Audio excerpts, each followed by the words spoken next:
because I almost had $1 million in scholarships all together.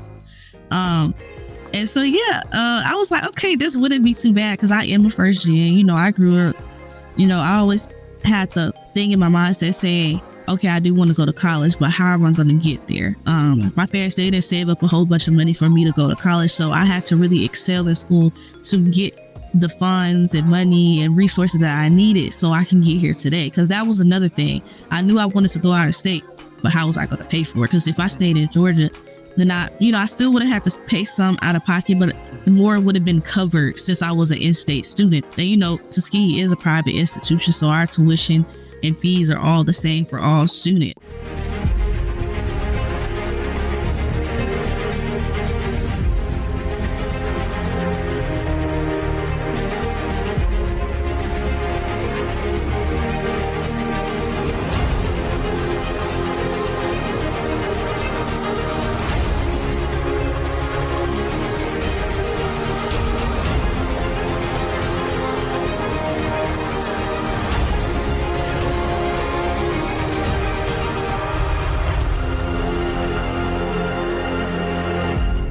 Hello, everyone.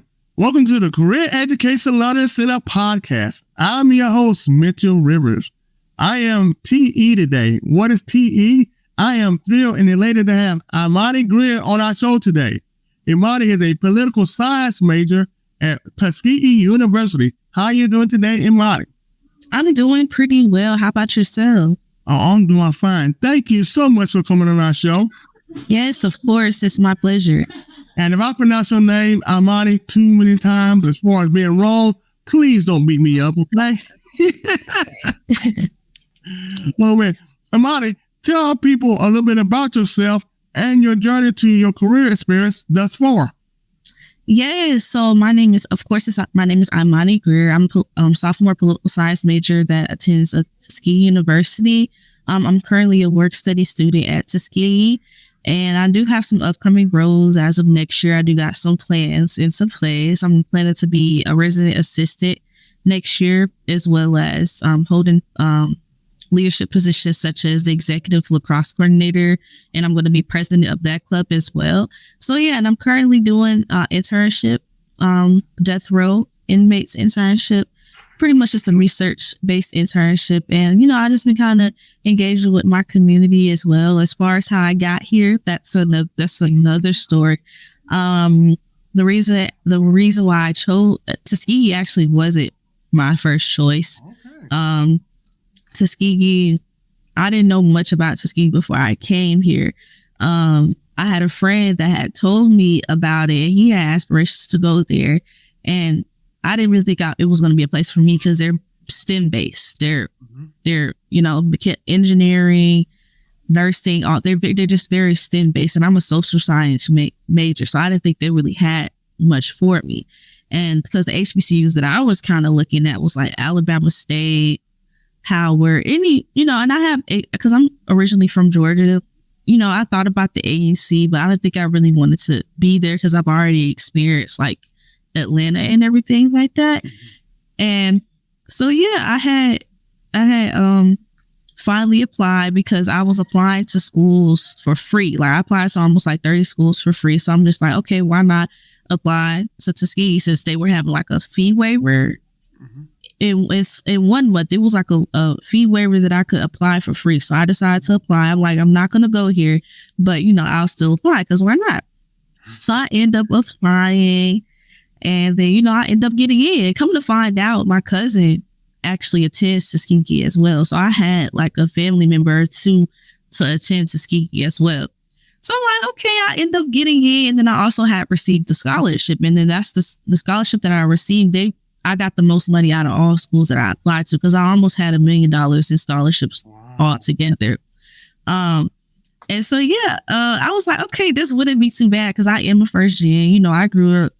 I always had the thing in my mindset saying, okay, I do want to go to college, but how am I going to get there? My parents, they didn't save up a whole bunch of money for me to go to college. So I had to really excel in school to get the funds and money and resources that I needed so I can get here today. Because that was another thing. I knew I wanted to go out of state, but how was I going to pay for it? Because if I stayed in Georgia, then I still would have had to pay some out of pocket, but more would have been covered since I was an in-state student. And, Tuskegee is a private institution, so our tuition and fees are all the same for all students. But yeah, I was just looking at the pros and everything. Like, I just enjoyed the historical aspects of Tuskegee. It was a pretty nice campus. And come to find out, I have aspirations to go to law school. So they do hold an annual law school fair, kind of advocate for a little bit of those social sciences. So I'm just like, this necessarily wouldn't be bad. And then, I would hear other students or other people talk about Tuskegee, and, I never really necessarily heard anything bad about it. And, we was top, we're the top HBC, one of the top HBCUs. So I was not mad at it at all. So it was one of those things that definitely grew on me, and I don't regret my decision at all. Yeah. So, you had a good array of things. You said the information I try to get across to other students. One, that you apply for a lot of scholarships. Now, did you apply for a lot of scholarships, one scholarship, or how do you know apply for scholarships? Because that, like you said before, especially going out of state, that can be very expensive. Yeah. And then one thing about out of state, if I knew if I went to Alabama, then it wouldn't be bad either, because I had family. I had a lot of family in Alabama. I had the best of both worlds. I had the country life aspect and I had the city life aspect. So it was very easy to adapt to. As far as scholarships, a lot of the scholarships that I received from schools, they were just based off like my grades and everything like that. So when I applied, that's when I pretty much received the funding that I did in the scholarship. And then I also applied early. I always tell people, it's crazy that you asked that, because last night I talked to one of my cousins, and I think he's about to graduate high school, and his mom was just asking me, like, how did you receive that many scholarships and how much money? I'll say your best bet is to apply early and make sure your grades are good as well, because a lot of these schools, they're not even, they've made it so competitive, but a lot of these schools don't even allow, or you don't even have to submit your ACT or SAT scores, and you will still receive some amount of funding. And for me, that was kind of, in my case, that's what really carried me to get the money that I did, was my GPA in there, because it was so high. So yeah, that's how I pretty much received a lot of my scholarships. I didn't physically do no applying to specific scholarships. They kind of just came to me when I applied to the specific school, and then applying early as well played a role in it as well.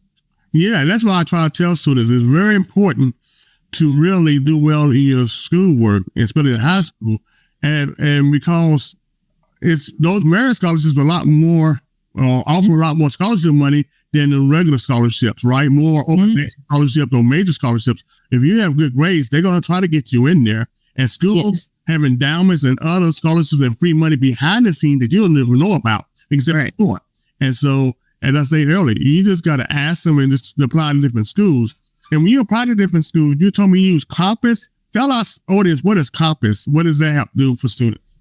I'm sorry, you said You said, remember, you said you can apply. You can go to like a website or go to something like Compass and go to many schools. Oh, the Common App. Okay. The Common App is. The Common App. See, I got that wrong. The Common App. It's something common, and I said something totally different.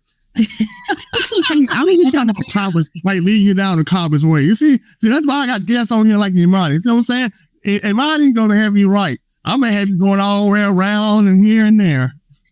Yes, so it's called the Common App. It's a free website where you could apply to like 20 different schools for free. And they also have the Black Common App, which is like for HBCU schools. So they have a few HBCUs on the Common App as well, if I'm not mistaken. But that's where I applied to most of my schools, because I knew it was going to be free too. And then like I said, I had waivers as well. So you can apply to 20 different schools there. It's easier to navigate as well, because, you have to go through all these different websites, see through the app. A lot of these schools are through the app. So you just submit all your applications. You don't even have to go to the website. You can just go back to the Common App and see your stuff. And then eventually that's when you have to navigate and transition into the website. But yeah, that app really helped me. Like I said, I think it was only a few schools where I had to directly apply to apply, but like Tuskegee, I had to directly apply it on their page. Uh-huh.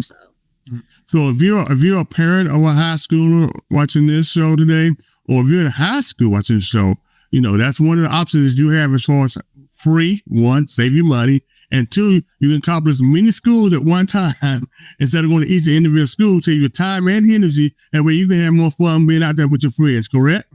Yeah, most definitely. It was, to be honest, because I remember when like I said, I'm first gen. So I had to kind of navigate and teach myself like this whole college thing. I had a college advisor, but I still wanted to be educated as well. Even as far as now, I try to come up with a game plan of what I'm going to do each year, like next year. Okay. Nobody wants to be in debt. I'm just being honest. Like funding was a big thing for me. So I'm like, okay, what's going to be the plan for next year? I decided to be RA. We get free housing. That was the only thing that wasn't covered as in my scholarship, but I had the opportunity to receive my Pell Grant as well. And then that paid off some of it. But nobody don't want to have to pay. You don't want to have to pay nothing. No. So you just have to come up with those game plans as well. And then have to be very educated because, I would ask my parents didn't know what I was yeah. Hey, they haven't been there. What do they know? You know what I'm saying? They haven't been there. But that's the thing I tell students all the time, even students that message me a lot of times. Go visit your student services center. Go visit financial aid. Ask for the academic advisor. And I'm advising people on the show and in my message inbox and LinkedIn, go see student services, financial aid, your academic advisor. Ask your professors. Ask around. Ask people who have graduated from college before. Ask your family members about the process. The intern process, like you talked about, the RA process, the work study. So you do work study. You do work study now? Yes, I do. I work with the history and political science department. So pretty much we just, I help host certain events. Like I was a part of the law school fair, helped set up for that event. And I also, we host other events within our department as well. So like we do posts and videos and flyers and just doing like basic little office assistance duties as well. So it was a way to not only, not only just have a little side hustle or a job, but just stay connected within my department. Because, I love to stay connected with all my political science majors, like, because everybody, like I said, it's a very STEM based school. So, they're the engineers and the nursing people, they all gonna stick together and animal science. So we got to stick together just. Yeah. Yeah, you do. And that's just part of campus life. That's kind of culture. I like that though. You try to get involved. And I want to encourage students, even if you're a non-traditional student, you're an older student, do as you did. Get in the work study in the department that you're working in. If I was a business major, I'd be in the business majors there, right? Accounting, finance, marketing. Get with those people. You have a lot of similarities together. And that way you feel part of the culture of your university. Get involved, do intramural sports or whatever. Just don't go to your room like I did my first semester when I'm at the UNC Pembroke. Don't just go to your room. Go to league, come by, go to your room, go to the library, come back, go to the room, go to the studio, go to your room. Get out there. So I got involved with intramural sports and everything else. Get involved with that college experience in life, immerse yourself into that. You pay for it. You pay for those fees. You don't attend the basketball game, football games, hockey, whatever sport you want. Oh, yeah, you pay for it. It's come out of your money. Definitely get out there. Definitely, I'll say that. Definitely try to be engaged as much because everybody, I've never seen like so many people, like everybody's trying to do the same thing. So try to get out there and be as engaged as well, because that's where you're going to find most of your opportunities. If you're out there just, showcasing and marketing yourself, then that's, you're going to grab people's attention. You like, what my mom said, closed mouths don't get fed. You have to you have to really engage, just even with certain jobs, as far as communicating, you have to communicate with people. You have to stay consistent. You have to follow up. So that's one of the advice I have. I wouldn't say the whole college experience is what you make it. If you don't, if it's boring, then, that's what, if you want to make it boring, then that's what you're going to get. If you don't make it, fun, then that's what you're going to get. It's all about what you make it and what you want to do. So when you transitioned from high school to college, you're a sophomore this year. Yes. How was that transition? Was you having a transition as far as academically? Was that a big transition for you? The freshman year? I'm glad it was for me, but I don't know. I mean, I didn't get no academic scholarship. I got a club scholarship, but no academic scholarship. They looked at me like, And I'm glad you asked that question. My transition, so between the end, like when I graduated and me coming to college, it had got a little rocky in that little situation. So I end up going to Alabama, staying with my cousin for the remainder, like my whole summer. So I came down here to Alabama, Marion, Alabama. I had accumulated 2 jobs. I was working at Dollar General, and then I was also working at Marion Academy. That's like a babysitting preschool academy. And then I was also held a fellowship, and then I had the opportunity to do a summer bridge program. So I took a math class over the summer at Tuskegee that they offered me, and they gave me $1,000 towards my tuition. So in the midst of that, I'm just doing all of that as well, prepping myself for college. I honestly just had to get away from home simply because, I was about to go to college. I needed to have that experience. And, my parents, they were very overprotective. So in a sense, I was low-key sheltered. So I just had to break away from that for a while and to kind of be on my own. And then my cousin, I stayed in her house, but, I was still independent. Like I was responsible for my own expenses. So I bought all my stuff for college. I was keeping up with dates and financial things, all that. That was all up into my hands. But my parents, they never have to really worry about taking care of that stuff. All they ever have to do was sign a piece of paper, and then I already have it taken care of. And that's just always how I've been. I've always had that independent aspect. I never had to be, had to do baby steps or anything like that. And so in the midst of that, I was kind of keeping myself strong because I also had some personal stuff going on. Because not only that, you're dealing with your work atmosphere, different relationships with people. Right. So it was a lot, but I still stood my ground. And, I had my days, but you would never tell. I was working like 15-hour shifts. I was working a lot. So I'll come back home like 10 o'clock at night, have to do some homework, and then wake up right back up at 7 o'clock in the morning. And that's just how my whole summer went. And, it prepared me well going into college. And, I really appreciate that. So when people ask me, like, how can you handle like all these different tasks, juggling all these different tasks? Well, that's how I showed you right there. An average person wouldn't do nothing like that. They wouldn't be able to handle nothing like that. But, I like to advocate for those people as well. Like it's possible. You just have to put your mind to it. If you know what you want, then it's gonna happen. So it's just a sense of independence. So you see, you seem to manage your time very well with that. I tell you what. Yeah. Now, when I was at community college here, Imani, first in Charlotte, North Carolina, I went to Central Piedmont Community College. I was working 2 jobs and going to school at the same time too. And I didn't make it as well as you did. My doctor told me, you need to quit one of them jobs, man. You like exhausted. So I had to quit one of my jobs. I had to eat healthier.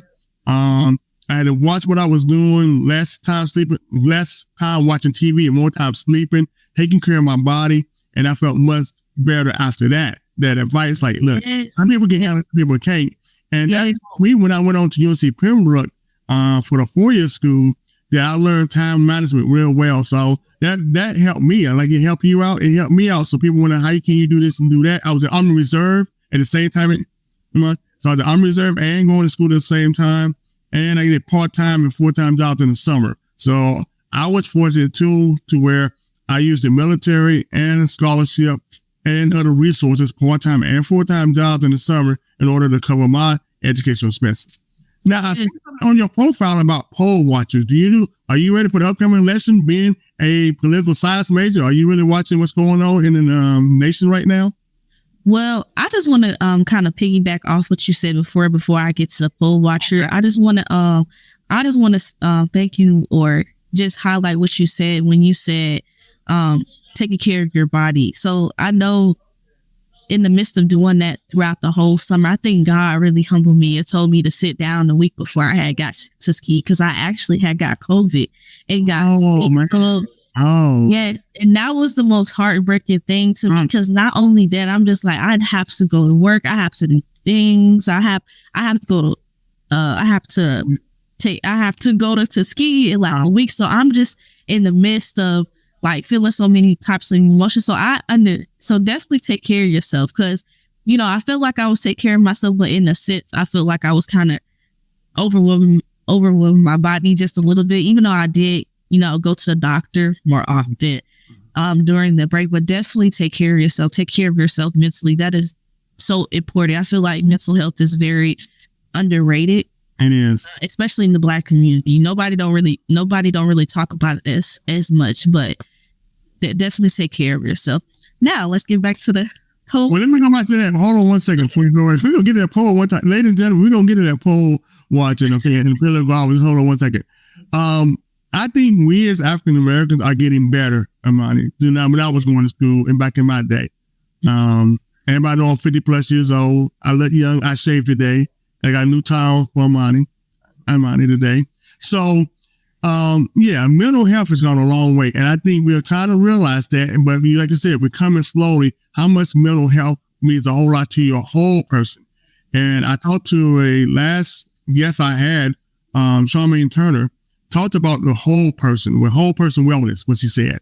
And, you know, you got to take the spiritual, the mental, the physical, the whole of you, you know, in order to be appreciative of you and to do what you need to do to accomplish your goals and dreams. Because if you're lacking either the mental capacity, the emotional capacity, you know, the physical, the spiritual, it's going to be almost impossible, or it's going to be very hard to accomplish your goals and dreams you want to do, whether it's finishing school, whether it's getting a job, getting a certification, getting licensed, because so many things are coming at you at the same time. And so I'm glad you brought that up, that we have to be a whole person, okay? And seek help if you need it, please. Yes, most definitely. All right. And there are counseling services on most campuses I know. Most insurances offer some type of counseling service if you need it. So please get help if you need it and get assistance. There's nothing wrong with that. There's no more stigma. So especially the African American community, I think we're finally breaking down those walls to where you hear Hollywood stars and musicians and entertainers talk about, hey, I'm getting myself therapy. You know, I'm getting counseling, I'm getting help. So please, audience, ladies and gentlemen, get that help that you need. Now we'll go to the poll. So you've been a political science major. How things come along as far as you watching, as far as the races, with congressional races, for the president's race this year, the Senate? How's that come along for you? I think this year is the most time that I've been very engaged with the congressional elections. The reason why I had got into that specific opportunity is because I had a friend who was offering that opportunity. So I'm like, of course, why not? I've never done this before.